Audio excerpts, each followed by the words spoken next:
Hoje no Rádio Opinião vamos falar sobre reputação, né? E as mulheres na gestão da reputação. Vamos falar agora com a coautora do livro Mulheres na Gestão da Reputação, a Elis Ramos. Elis, bom dia, seja bem-vinda mais uma vez aqui ao Rádio Opinião. Bom dia, Adalberto, tudo bem? Bom dia, Maia. Tudo bem? Quanto tempo, hein? Quanto tempo! Precisa voltar sempre, né? Aqui, a nossa sempre é um prazer. Claro, e a nossa Universidade Federal do Maranhão, Elis Ramos, jornalista aqui, companheira nossa, né? De curso também, né? De trabalho, enfim, já há um bom tempo, né? No mercado de trabalho, no jornalismo aqui, né, Elis? E também em frente aí algumas empresas, organizações, justamente falando sobre questões relacionadas à reputação, a relações públicas, relações internacionais, enfim, é um emaranhado de coisas que falam justamente da reputação e a importância, né, desse aspecto para empresas, instituições, de uma maneira geral, não é isso? E esse livro, que maravilha, né? Que felicidade agora em livro, em registro impresso, né? Que é muito importante também, né?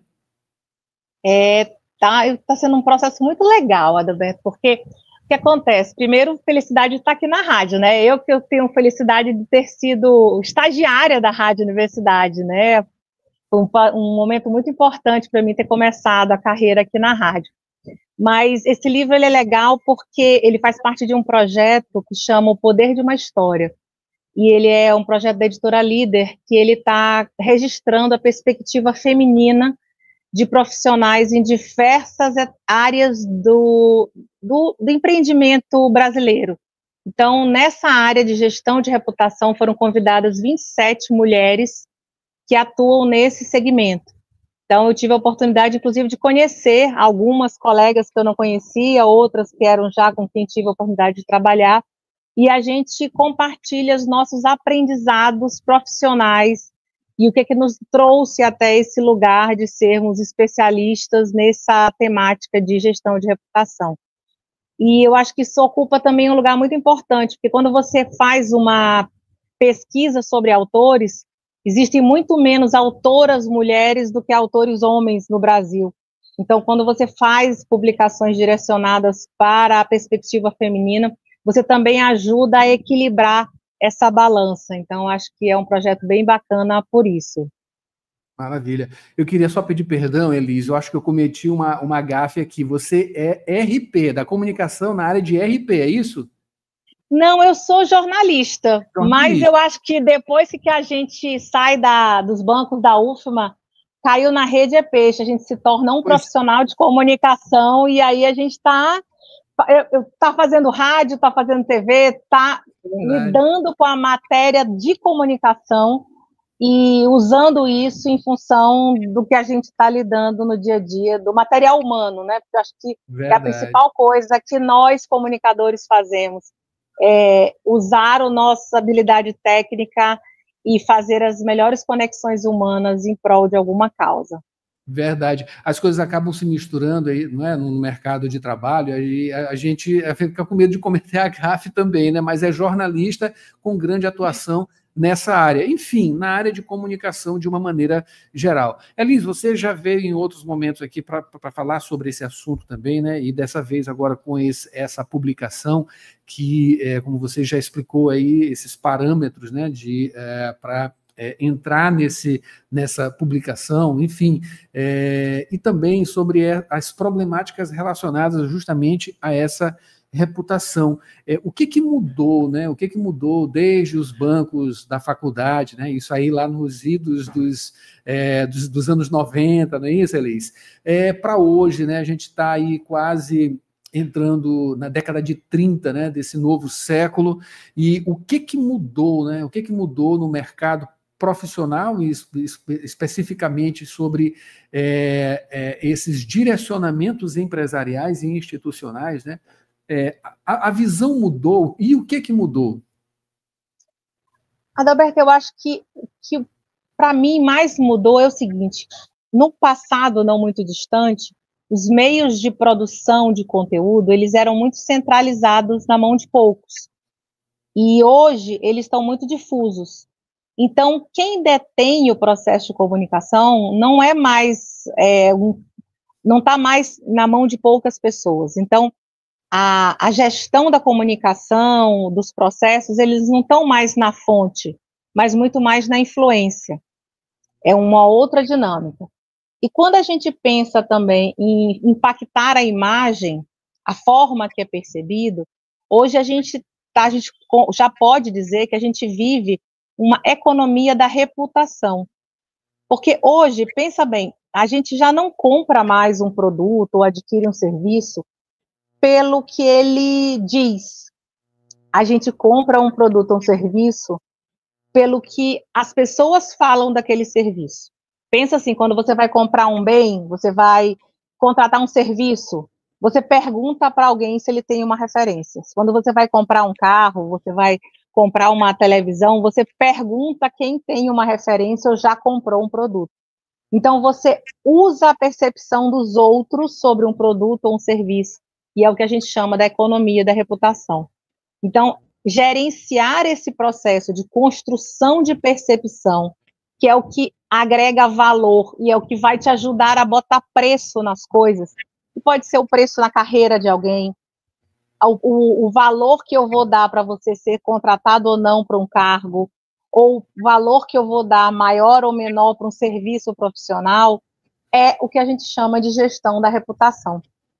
E aí esse é uma linha de trabalho que o profissional de comunicação pode trabalhar, que é um produto novo. Porque antigamente você trabalhava de um outro lado, que era muito mais o lado da emissão do conteúdo. Então eu era ou um publicitário, ou um assessor de comunicação, e meu objetivo maior era gerar um conteúdo, e eu ia gerar, a pessoa ia receber e estava tudo certo. Hoje eu não preciso mais só prestar atenção no que eu estou gerando, mas sim em como que as pessoas estão entendendo e como que é esse processo de influência. E aí nascem, por exemplo, os influenciadores, nascem as experiências com o produto, as interações em redes sociais. Então, é uma dinâmica nova, mais complexa, mas eu digo também mais divertida de lidar. Falar em diversão, né, entre aspas, um aspecto que é recorrente, né, e ponto fulcral, né, é o gerenciamento de crises, né, ou o termo também policrises, várias crises. Enfim, com esse advento, né, da internet, dessa velocidade, né, também mudou a coisa? Acho que não seria isso, né? Mas assim, pode-se ter a impressão de que antes era mais fácil, hoje é mais difícil de gerenciar, dada a quantidade de polos, de aspectos que devem ser analisados, a questão da internet, redes sociais, o impacto disso tudo dentro de uma informação, né? Isso dificulta, está mais complicado de gerenciar? Eu acho que você pode entender como mais complicado, mas você pode entender também como o cenário como um todo está mais complicado. Porque antigamente você tinha um mundo, eu posso dizer, ele era mais simples. Hoje as relações, elas estão muito mais complexas. O mundo hoje é muito mais interconectado. As relações, inclusive relações culturais, econômicas, elas são muito mais interligadas. Então, por exemplo, uma coisa que acontece na Europa, ela tem uma influência muito maior no dia a dia do que acontece no Brasil. Uma guerra na Europa tem um impacto no preço do pãozinho no Brasil, porque o trigo no Brasil, hoje, grande parte dele pode vir da Ucrânia e isso vai interferir no preço do pãozinho que é vendido aqui na Coab. No passado, os fluxos econômicos de materiais e de relações não eram tão grandes. Então, isso faz com que crises se transformem em coisas muito mais difíceis de gerenciar do que no passado, porque no passado eu tinha uma crise mais localizada, então eu usava meus recursos para fazer uma gestão mais localizada. Então, deste ponto de vista, é muito mais complicado. Por outro lado, são tantas crises ao mesmo tempo que elas vão ganhando outras perspectivas, né? Então, também as crises são mais rápidas, porque tem tanta crise ao mesmo tempo que quando o seu assunto parece que vai morrendo porque tem uma outra crise nascendo. E é por isso que a gente chama do processo da policrise. Então, vamos dar um exemplo. A gente está vivendo essa situação horrível, uma questão de violação de direitos humanos muito grave que aconteceu no Rio de Janeiro há 2 dias. Pode ser que amanhã você já tenha um outro assunto que chame a atenção da opinião pública muito fortemente e que esse assunto já caia no esquecimento da opinião pública. Então, do ponto de vista do gerenciamento...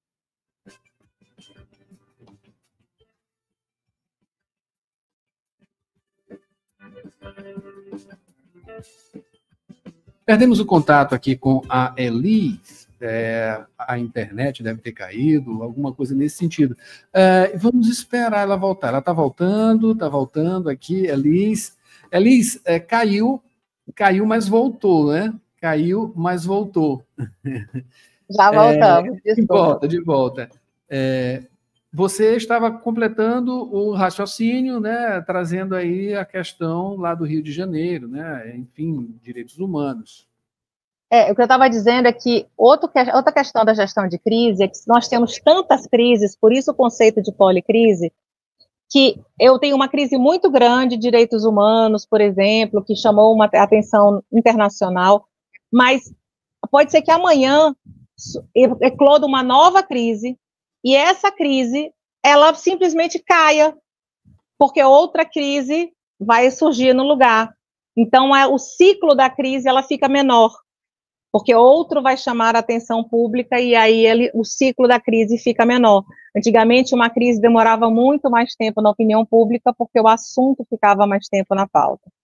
Então, tudo isso vai fazendo com que a estratégia de gestão da crise, ela vá mudando, e a gente vai se adaptando a isso. Não quer dizer que a crise seja mais fácil ou mais difícil, mas a dinâmica da gestão da crise vai mudando.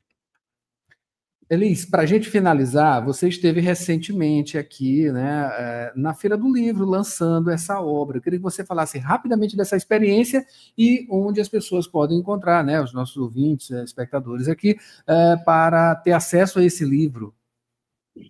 Foi um pouco depois da Feira do Livro, a gente esteve no Sesc, e esse livro foi lançado no Sesc, ali na sede ali do Calhau, e esse livro ele pode ser adquirido na Amazon, tá?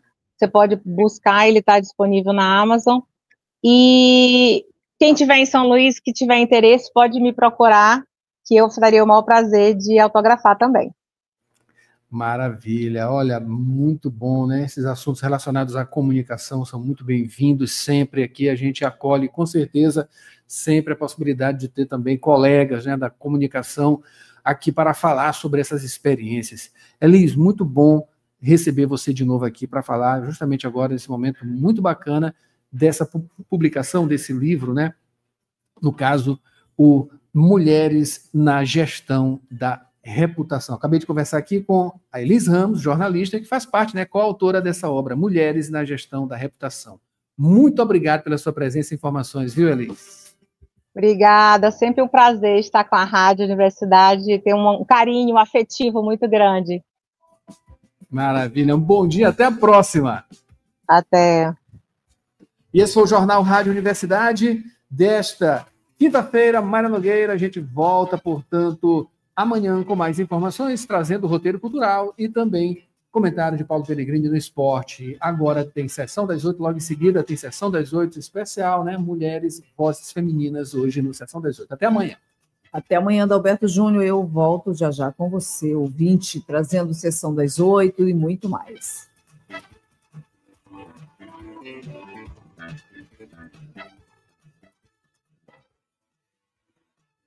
ZYC 626, Rádio Universidade FM, 106,9 MHz, Cidade Universitária Dom Delgado, uma emissora da Universidade Federal do Maranhão e Fundação Souza Andrade. Acompanhe-nos em www.universidadefm.ufma.br e no aplicativo da 106, disponível para Android e iOS.